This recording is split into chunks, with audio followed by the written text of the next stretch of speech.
Ok, bonjour les amis. Je vais vous parler d'un sujet très important. J'aimerais partager 10 aspects très importants pour que vous puissiez réussir votre voyage. Profitez aussi de cette vidéo pour vous présenter un styliste. Bonjour, merci beaucoup. Pardon.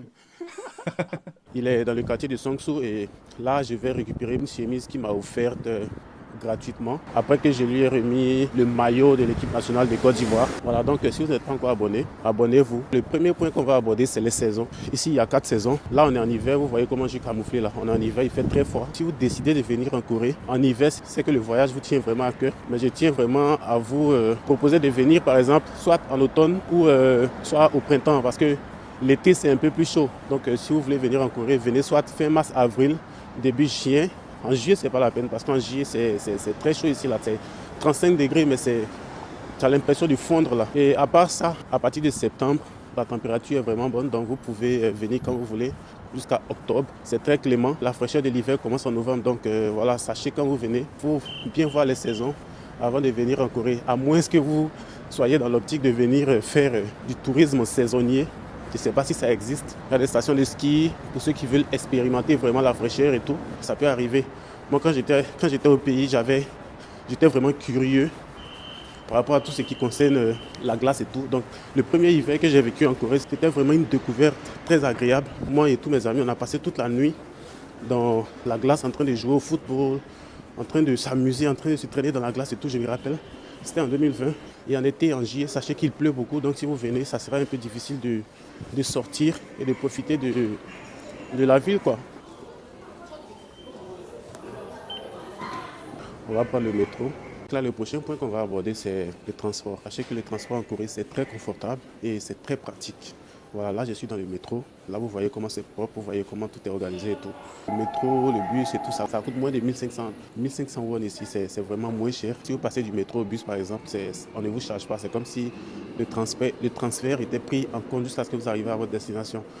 Donc, le transport en commun, c'est très pratique. Moi, je prends toujours mon exemple. Dans les débuts, quand je suis arrivé, j'avais du mal avec le métro. Voilà, parce que il y a tellement de sous-sol et tout. Il faut descendre les escaliers avec les écritures en coréen. C'est vrai, c'est écrit en anglais, mais je n'étais pas encore habitué. Du coup, je prenais le bus, je prenais beaucoup le bus. Donc, si vous, par exemple, vous êtes plus à l'aise avec le métro, ou si vous avez quelqu'un qui parle coréen, qui peut vous conduire dans les débuts de votre visite, c'est l'idéal, quoi. Sinon, il y a des cartes, il y a des applications qui vous aident facilement à prendre le métro. Des gens qui n'ont jamais eu affaire au métro, c'est un peu difficile. Et pour ça, il faut s'habituer d'abord avec le bus. Et après, au fur et à mesure, vous y faites un peu avec le métro. Et c'est comme ça que moi, je me suis habitué, au fait. Donc, c'est un peu ça. Je veux dire, si vous n'arrivez pas à trouver votre chemin, vous pouvez demander des informations. Il y a toujours un service d'information où vous demandez, par exemple, à quelqu'un qui va vous aider avec plaisir, comme ils ont l'habitude de le faire ici en Corée. Et les cas de transport, vous pouvez les avoir dans les 7-Eleven, dans les petites boutiques, dans les Pyeongchang, comme on les appelle ici. Ou alors, quand vous arrivez à l'aéroport, vous pouvez prendre votre carte de transport. Et le troisième point que j'aimerais aborder ici, c'est le fait de ne pas seulement envisager les visites sur Séoul quand vous arrivez en Corée. La Corée est un pays qui n'est pas grand, certes, mais la Corée met beaucoup d'efforts à promouvoir ses sites touristiques et tout. Donc il ne faut pas se limiter qu'à Séoul, parce qu'il y a des villes comme Busan, une ville balnéaire très belle, très animée. J'ai été à Busan pendant 3 mois, donc je sais de quoi je vous parle. Et en plus de Busan, il y a l'île de Jeju, et c'est très beau là-bas. Tout est fait pour que les touristes soient vraiment dans leur élément. Et en plus de ça, il y a d'autres villes dans l'Est, dans l'Ouest, partout sur la péninsule au fait. Donc ne vous limitez pas seulement qu'à Séoul au fait. Le voyage chez la Corée, c'est tellement cher. Donc quand vous venez, profitez vraiment à fond de votre voyage. Faites tout ce que vous avez à faire. Et avant de venir, surtout planifier le voyage. Si vous avez par exemple des doutes ou bien des difficultés à planifier le voyage, vous pouvez me faire signe. Comme ça, je vais vous aider. Je vais vous recommander des endroits. Je peux vous faire peut-être une liste avec un programme de voyage et tout, avec un programme de visite, vous faire quelques propositions si vous voulez, moyennant des petites compensations bien sûr. Ok, donc là je viens de sortir de la station, voilà un peu, vous voyez un peu l'animation, c'est vraiment très bien animé ici. On va pas aller de ce côté là, on va aller là-bas, c'est là-bas que le styliste se trouve, on est sorti de la mauvaise sortie, donc là on va essayer de traverser et aller jusqu'à ce point là-bas. J'aimerais en même temps profiter pour vous parler du quatrième point. Sachez qu'en Corée, les pourboires, c'est pas bien vu au fait, de façon, sur le point culturel, c'est pas c'est pas recommandé. Et généralement, on ne donne pas de pourboire ici.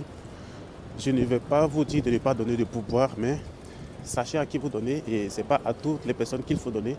Je ne sais pas comment vous allez faire pour savoir si les gens vont bien prendre ou ils vont mal prendre. Mais sachez comment donner les pourboires. Et vu que vous êtes étranger, je ne pense pas qu'ils prennent ça en mal. Je pense qu'ils vont accepter. Mais ce n'est pas bien vu en tout cas de donner des pourboires en Corée ici. Je pense qu'avec les jeunes, ça peut aller. Mais avec les personnes un peu âgées, ça serait un peu compliqué. Je vous disais que le quartier est vraiment animé. Là, je vous montre un peu ce que j'ai en face de moi. Je ne sais pas ce qu'ils sont en train de faire, je ne sais pas ce qu'ils se manigancent. Mais là, il y a un attroupement. Là, vous pouvez le voir. Apparemment, c'est l'ouverture d'un nouveau magasin, d'une nouvelle boutique. Je vous montre un peu les alentours. Là, c'est une boutique. Et il y en a plein comme ça, ce genre de boutiques ici. Il y a les boutiques de Gucci, de Louis Vuitton, les boutiques de marque et tout. Et c'est un quartier où vraiment les jeunes viennent au cours du week-end. Là, c'est pas rempli. Là, on est mercredi, je pense. Et là, il n'y a personne là. Là, vous voyez personne. Le dimanche, les samedis, les week-ends, aucune voiture, aucun véhicule ne peut circuler tellement il y a des personnes. Et pour ceux qui ont regardé la série Squid Game, voilà, là, vous pouvez voir un bâtiment spécial dédié à la série. Je suppose que c'est un centre de, comment on appelle, d'expérience, grandeur nature de la série. Là, vous pouvez voir un peu le visage de l'acteur principal. 안녕하세요. 저 영상 찍고 있어요. 네. 저 왜 왠지 저 안 추워요? 감기 걸려서 그런가? 누가요? 저요. 감기 걸렸어요? 다 나았어요? 독감 아니야? Donc les gars, je le suis. Voici l'atelier en question. 오, 멋있네요. 요. Yours. Donc les gars, qu'est-ce que vous en pensez? Ouais, c'est bon, ça passe bien. Ça, voilà, moi je kiffe. Donc les amis, voici celui qui m'offre la chemise. C'est un gars très cool, très gentil. 혹시 프랑스어로 할 수 있는 말 하나 있어요? Bonjour. Merci beaucoup. Pardon. S'il vous plaît. 여기도 소개 좀 해보실래요? 뭐 한국어요? 네, 영어로, 한국어로 상관없어요. 영어도 상관없어요. 그래서 셔츠가 제일 특화되어 있는 그런 매장입니다. 그래서 신기하네. 특히나 이제 한국에서 이런 맞는 셔츠를 찾기 어려운 외국분들도 코난처럼 이렇게 맞춰서 입을 수 있다는 좋은 점이 있어요. You can drop by our store in Seongsu, so you can find the shirts that will fit on you. So you can search the Instagram with Seville Row or the First Cotton Club. Je viens d'enfiler la chemise. On va aller s'asseoir dans un café et puis discuter tranquillement. Mais en même temps, je profite pour vous dire que si vous devez venir en Corée, même si c'est pour 1 ou 2 semaines, essayez d'apprendre au moins quelques mots de coréen. Ça, c'est le 5e ou le 6e point. Ça, c'est le 5e point que je voulais mentionner ici. Apprenez quelques mots de coréen, ne serait-ce que la base, que ce soit bonjour, comment ça va, ce genre de trucs-là. Ça peut vous ouvrir certaines portes. Les Coréens, ils aiment quand on parle leur langue et ça fait plaisir, ça fait vraiment plaisir. Et donc, essayez de vous mettre à leur place. Si vous apprenez un peu de leur langue, ça va vous ouvrir beaucoup de portes et ça va les aider à s'ouvrir à vous parce que dans le fond, c'est un peuple qui est un peu renfermé. Ils ont un peu peur de l'étranger. Ils se disent que c'est difficile pour eux de parler anglais, donc vous n'allez pas vous entendre et tout. Du coup, si vous leur montrez que vous êtes vraiment intéressé à leur culture, ils vont vraiment essayer, ils vont se forcer vraiment à parler avec vous. Donc, apprendre le coréen, c'est vraiment très important. Ok, donc les gars, là j'ai fini avec les stylistes. Et le point suivant que j'aimerais évoquer ici, c'est le fait de toujours retirer ses chaussures quand vous entrez dans une maison en Corée. Depuis que je suis arrivé en Corée, il n'y a pas une maison dans laquelle on peut entrer où il est autorisé d'entrer avec les chaussures. J'ai jamais vu ça. J'ai jamais vu ça. Même chez moi, quand j'arrive, j'enlève les chaussures et tout ça, c'est un peu gênant. Puisque moi, j'aime beaucoup les montantes, c'est un peu gênant, mais il faut s'y faire. C'est les règles d'ici, c'est la tradition d'ici. Donc, quand vous arrivez en Corée, apprenez-vous vraiment à enlever les chaussures. Pour ceux qui aiment les montantes, les chaussures montantes comme moi je porte toujours les montantes, ça serait un peu compliqué. Donc, pensez à envoyer des chaussures basses que vous pouvez enlever avec vos pieds. Et voilà quoi, c'est un peu gênant, mais bon, c'est la tradition. Et c'est dans le but aussi de garder la maison propre, puisque la plupart du temps, les gens s'asseyent par terre et tout, comme dans la tradition. Donc c'est dans ce but-là. Donc pensez à ça quand vous arrivez en Corée. C'est vrai, il y a les restaurants et tout, mais la street food, ça, vraiment, c'est vraiment particulier. Il faut que vous testiez ça. De un, c'est pas cher. Et puis de deux, ça n'a pas le même goût que ce que vous avez dans les restaurants. C'est des trucs, c'est des petits porcs, c'est des brochettes, voilà, c'est des trucs un peu particuliers. La nourriture un peu traditionnelle qu'on vend dans la rue. Donc je pense que ça vaut la peine d'essayer. Si vous devez venir en Corée un jour, pensez à télécharger les applications comme KakaoTalk, comme Nevermap ou comme Papago. Papago pour la traduction, Nevermap parce que Google Maps ça fonctionne pas en Corée. Ça fonctionne mais ce n'est pas optimal. Ce n'est pas plus optimal comparé à Nevermap qui est l'application de localisation locale qui est bien illustrée avec sur laquelle vous pouvez même voir les caméras de surveillance de la ville. Vous pouvez les voir en direct. Et c'est une application qui est très bien optimisée. Donc, quand vous venez en Corée, pensez à installer d'abord Nevermap, ce qui va bien vous aider, surtout que vous êtes étranger, que vous n'arrivez pas à lire et que dans l'application Nevermap, il y a une option traduction en anglais et tout. C'est plus facile. Et KakaoTalk, parce que ici, on n'utilise pas WhatsApp. Ici, personne n'utilise WhatsApp, à part les étrangers qui ont eu WhatsApp avant de venir ou qui gardent le contact avec leurs proches grâce à WhatsApp. Et en plus de ça, il y a Papago. Papago, c'est l'application qu'il va vous falloir utiliser.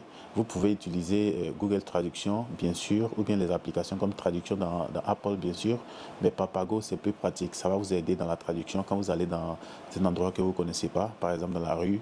Si vous êtes perdu, que vous voulez demander des informations aux gens, aux passants, vous pouvez écrire ou même parler dans votre langue et la traduction va se faire automatiquement en coréen en fait. En tout cas, c'est les 3 applications les plus inévitables que vous allez avoir, vous allez devoir télécharger si vous arrivez en Corée. L'un des points les plus importants ici, c'est le fait de respecter les valeurs sociales en Corée. Vous voyez, en Corée par exemple, là j'ai déjà parlé des bus, des transports en commun, mais là quand vous prenez les transports en commun par exemple, les téléphones, tout ça, c'est pas vraiment autorisé. Vous pouvez prendre votre téléphone, mais vous parlez vite quoi, au maximum 30 secondes et parler le moins fort possible parce que ici déjà les Coréens ne vont pas prendre le téléphone dans le métro ou dans le bus. Donc quand vous arrivez dans un pays où tout le monde saute à gauche, vous sautez à gauche aussi. Je me rappelle en 2020, on était dans le bus. Là, je ne savais pas encore qu'il ne fallait pas prendre le téléphone dans le bus. On était dans le bus et j'étais en train de communiquer avec mes parents et tout au pays. Et en plus de ça, après avoir fini de communiquer, j'étais avec un ami. Et donc j'étais en train de lui expliquer un peu ce que les parents ont dit. On était en train de parler fort dans le bus et tout. Et il y a une dame qui est venue, qui nous a dit carrément, est-ce que vous pouvez vous taire? Bon, elle ne nous a pas dit ça de façon à nous manquer de respect, mais elle nous a dit ça d'une façon tellement autoritaire qu'on on a failli même se fâcher parce qu'on ne savait pas pourquoi on devait se taire en fait. On ne savait pas. Tant qu'on ne vous dit pas, vous n'allez pas savoir. C'est pourquoi je vous dis maintenant. Donc en tout cas, prenez ça en compte quand vous arrivez en Corée. Et puis voilà, passez un bon séjour. Et aussi, quand on vous remet quelque chose, il faut toujours recevoir avec les 2 mains. Par exemple, si je vous donne ça, par exemple, comme ça, de la même manière que je vais vous donner avec les 2 mains, il faut que vous vous receviez avec les 2 mains comme ça. Ça, c'est culturel, tout le monde le sait, ou du moins tous ceux qui connaissent la culture coréenne le savent. Ok, et le dernier point que je vais évoquer ici, je ne sais pas si ça vaut la peine d'évoquer parce que vous êtes déjà animé par ces sentiments-là. Quand vous allez venir en Corée, soyez prêts à vivre une expérience inoubliable, qu'il y a tout ici pour vous faire rêver. Voyez, moi, la première fois que je suis arrivé en Corée, c'était en 2017. Et pour ceux qui me connaissent, ils savent, c'était en 2017. Et quand je suis arrivé, j'avais qu'une semaine, c'était pour une télé-réalité plutôt. Et quand je suis arrivé, pendant une semaine, on a visité tous les bons endroits, on a visité tous les grands restaurants et tout. C'était vraiment cool. Mais à une seule condition, il faut être prêt financièrement. Parce qu'en Corée, il n'y a rien qui est gratuit. Il n'y a rien qui est gratuit en Corée. Quand vous arrivez en Corée, si vous avez les moyens, vous pourrez faire tout ce que vous voulez. Si vous avez l'opportunité aussi, en plus de votre smartphone, essayez de prendre une caméra pour immortaliser un peu le voyage. Voyez. Si vous venez seul, vous allez être un peu isolé. Alors que quand vous venez peut-être avec 1 ou 2 amis, vous êtes ensemble. Vous découvrez les choses ensemble. Vos amis ont des endroits où ils veulent aller que vous n'avez pas marqué. Du coup, vous pouvez faire les choses ensemble, vous pouvez expérimenter la vie en Corée ensemble. Ça peut rendre votre voyage plus intéressant. Je connais des gens qui sont venus seuls, qui ne se sont pas vraiment ennuyés, mais qui auraient vraiment préféré venir avec d'autres personnes au fait. Et c'est ce que je vous recommande au fait. Venez avec d'autres personnes, que ce soit votre famille, que ce soit vos amis. Essayez de motiver quelqu'un avec qui vous pourrez venir. Ça réduit aussi les dépenses, ça réduit les frais de logement. La dernière chose que j'aimerais vous dire ici, pour terminer la vidéo, ça c'est un conseil personnel que je tiens à vous donner. Quand vous arrivez en Corée, ne vous comportez pas comme si vous étiez chez vous. Parce que les Coréens, vraiment, ils respectent les gens et ils tiennent vraiment à leur pays. Donc quand vous venez, ne venez pas commettre des gâchis, ne venez pas faire des bêtises ici parce qu'ils ne vont pas tolérer le fait que vous veniez faire des bêtises dans leur pays. Voilà. Donc c'est un peu ce que je voulais vous dire. J'espère que la vidéo vous a été utile. Si c'est le cas ou si vous avez des préoccupations, laissez-les dans les commentaires. Et puis n'oubliez pas de vous abonner. C'est une nouvelle chaîne que je viens de créer parce que j'ai perdu l'ancienne chaîne. Voilà, merci. Et c'était moi, Conan. Prenez soin de vous, prenez soin de tout ce que vous aimez.